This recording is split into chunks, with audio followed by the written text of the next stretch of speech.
यीशु हेबे तुम साथी दूर हेब भय भ्रांति से तो जगतर ज्योति अंधकार हेब इति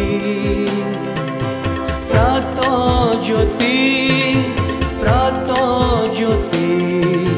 जीवन जला प्रात ज्योति। प्रिय दर्शक बंधु नमस्कार। ख्रीष्ट सम्मिलित मंडली द्वारा आयोजित यह विशेष कार्यक्रम प्रात ज्योति को आपण मानक विशेष विशेष स्वागत जनाए। ईश्वरंकर अनुग्रह आम मैंने समस्ते आज नूतन सकाळ देखा सुजोग पाइचु। यह ईश्वरंकर अनुग्रह व्यतीत आउ किछि नुहे। तेणु आम मैंने समस्ते मिलित भाव ईश्वर को धन्यवाद देवा आवश्यक। आजिर कार्यक्रम आमे युवा युवती मानक निमंते आवश्यक होउथुवा विषय को आपण मानक आगे रखिया पाई चाहूँ। जदि आपण माने जदि जड़े युवा अटंती किंबा युवती अटंती ध्यानर सह आजिर आलोचना को शुणन्तु। कारण आजिर आलोचना आमने आमनकर इच्छा शक्ति उपरे आलोचना करिबा बा आजिर आलोचनार मूल विषय हब इच्छा शक्ति। गत केतोटी अध्याय रे आमने एई विषय रे आलोचना करिथिलु एवं इच्छा शक्ति द्वारा आमने की प्रकारे कोनोसी कार्य को हासिल करिबा, इच्छा शक्ति द्वारा आमने की प्रकारे आमनकर लक्ष्य स्थल को पहुँची पारिबा।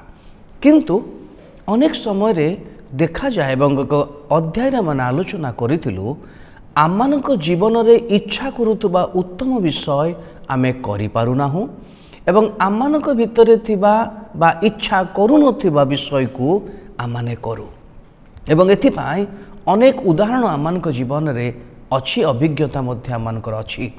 किंतु एई इच्छा शक्ति आमानंकु कौन करे आमानकर कार्य हासिल करिबा पाए एवं प्रत्येक परिस्थिति रे एई इच्छा शक्ति को व्यवहार करिया पाए सहाय्य करे।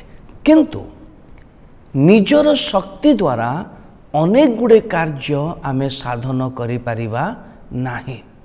आमे पदक्षेप नेबा किंतु पदक्षेप नेबा बेले आमानंकु ईश्वर सहाय्य करंती। अनेक समय रे आपण माने अनुभव करथिबे अनेक समय निरुत्साहित होउथबे जे आपणक घरे से समस्त विषय नाही जहाँ आपणकर बंधुंक घरे अछि। अनेक समय आपण एथिपाई निरुत्साहित होउथबे जे आपणकर बंधु मानक घरे जो प्रकार खाद्य जो प्रकार वस्त्र जो प्रकार आडंबर रे से माने अछंती हुए तो आपणक पाखरे ताहा न थाई पारे। अनेक समय आमाने निरुत्साहित हो, अनेक समय दुखित हो एवं अनेक समय एथिपाई एक विकल्प पंथा आमाने अवलंबन करू जहाँ उचित नुहे एवं एई समय से इच्छा शक्ति को व्यवहार करिबा एक सकारात्मक बोली आपण केबे हेले मध्य भाबिबेनी। किंतु आपण को आज एक बलवान विषय मु आपण मानकु ईश्वरक वाक्यरु कहिबी। को परिस्थिति रे केमती चलिबा को हबो बा निजर परिवेश को निजर परिस्थिति को निजर जीवन रे घटुवा विषय रूप आमने जे प्रकार संतुष्ट हवा ए विषय रे ईश्वरकर वाक्य अति सुंदर भाव आम को प्रेरणा जोगाए। मु पवित्र शास्त्र रु गोटे अंश आपण मानक पई पढ़िबी ताहा फिलिपियो पुस्तक 4 अध्याय तार 13 पद एवं मु 12 एवं 13 पद आपण मानक पई पढ़िबी। दीनता भोग करी जाने ओ प्रचुरता मध्य भोग करी जाने सर्वविध अवस्थारे ओ सर्व विषय रे परितृप्त हेबारे बा क्षुदित रहिबारे प्रचुरता भोग करिबारे कियो बा अभावग्रस्त हेबारे मो सुशिक्षित होइअछि। मोहर शक्तिदातांक साहाय्य रे मो समस्त करि पारे। आउ थरे मु एई अंशटी पढुछि फिलिपियो 4 अध्याय तार 13 पद मोहर शक्तिदातांक साहाय्य रे मु समस्त करि पारे। मोर प्रिय दर्शक बंधु माने ଆପଣଙ୍କ ଘରର ପରିସ୍ଥିତି ଯାହା ହେଉନା କାହିଁକି ଆପଣ ସେଥିରେ ସନ୍ତୁଷ୍ଟ ରହିବା ପାଇଁ ଶିଖନ୍ତୁ।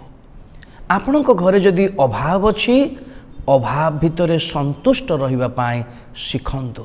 ଯଦି ଆପଣଙ୍କ ଘରେ ଅନେକ ପ୍ରକାରର ସ୍ୱଭାବ ଅଛି ସେହି ସ୍ୱଭାବ ମଧ୍ୟରେ ମଧ୍ୟ ଆପଣ ସନ୍ତୁଷ୍ଟ ରହିବା ପାଇଁ ଶିଖନ୍ତୁ। ବିଭିନ୍ନ ପ୍ରକାର ପରିସ୍ଥିତିରେ ଯେତେବେଳେ ଆମମାନେ ସନ୍ତୁଷ୍ଟ ରହିବା ଶିଖୁ ତାର ଅର୍ଥ ମୋ ଜୀବନର ଇଚ୍ଛା ଶକ୍ତିକୁ ମୁଁ ମୋର ନିୟନ୍ତ୍ରଣ ମଧ୍ୟରେ ରଖିଛି ଏହା ଆମମାନେ ଜାଣିପାରିବା। ଅନେକ ସମୟରେ ଅନେକଙ୍କର ପ୍ରଚୁରତା ଦେଖି ଅନେକଙ୍କର ତୃପ୍ତି ଦେଖି ଆମେ ନିଜକୁ ଦୁର୍ବଳ ମନେ କରୁ, ନିଜର ଇଚ୍ଛା ଶକ୍ତିକୁ ଆସ୍ତେ ଆସ୍ତେ ଆମମାନେ ହରେଇ ଦେଉ। କିନ୍ତୁ ମୋର ପ୍ରିୟ ଦର୍ଶକ ବନ୍ଧୁମାନେ, ନିଜ ଜୀବନର ଇଚ୍ଛା ଶକ୍ତିକୁ ନିୟନ୍ତ୍ରଣ କରନ୍ତୁ।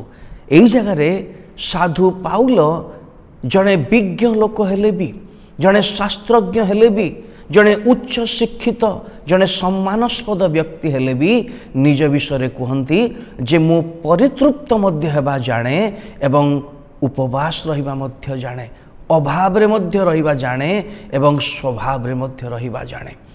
କାରଣ ନିଜର ଶକ୍ତିରେ ସେ ତାହା କରନ୍ତି ନାହିଁ। ମୋର ପ୍ରିୟ ଦର୍ଶକ ବନ୍ଧୁମାନେ, ଆଜି ଆପଣମାନଙ୍କୁ ଉତ୍ସାହିତ କରିବା ପାଇଁ ସେହି ପଦକୁ ଆଉ ଥରେ ମୁଁ ଦୋହରଉଛି।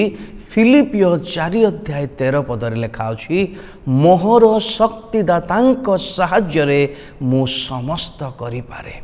ଆପଣଙ୍କର ଇଚ୍ଛା ଶକ୍ତି ଯଦି ଆଜି ଦୁର୍ବଳ ଅଛି ଆପଣଙ୍କର ଅଭାବ ପାଇଁ, ଯଦି ଆପଣଙ୍କର ଇଚ୍ଛା ଶକ୍ତି ଦୁର୍ବଳ ଅଛି ଆପଣ ଭଲ ପାଠ ପଢ଼ି ପାରୁନାହାନ୍ତି, ଆପଣଙ୍କର ଇଚ୍ଛା ଶକ୍ତି ଯଦି ଅଛି ଆପଣଙ୍କର ଦୁର୍ବଳ ଅଛି କୌଣସି ଗୋଟେ ଉତ୍ତମ କାମ କରିବା ପାଇଁ, ତେବେ ଈଶ୍ୱରଙ୍କର ଶକ୍ତିକୁ ମାଗନ୍ତୁ।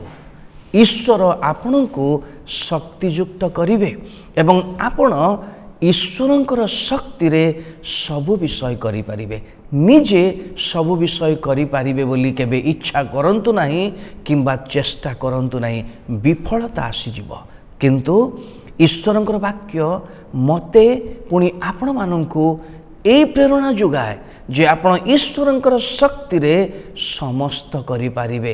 ଯାହା ଆପଣ ଚାହୁଁଛନ୍ତି, ଯେଉଁ ଉତ୍ତମ ବିଷୟ ଆପଣ ଚାହୁଁଛନ୍ତି କରିବା ପାଇଁ ତାହା କରିପାରିବେ, ଯେଉଁ ମନ୍ଦ ବିଷୟ ନ କରିବା ପାଇଁ ଚାହୁଁଛନ୍ତି ତାହା ମଧ୍ୟ ଈଶ୍ୱରଙ୍କର ଶକ୍ତିରେ ଆପଣ କରିବେ।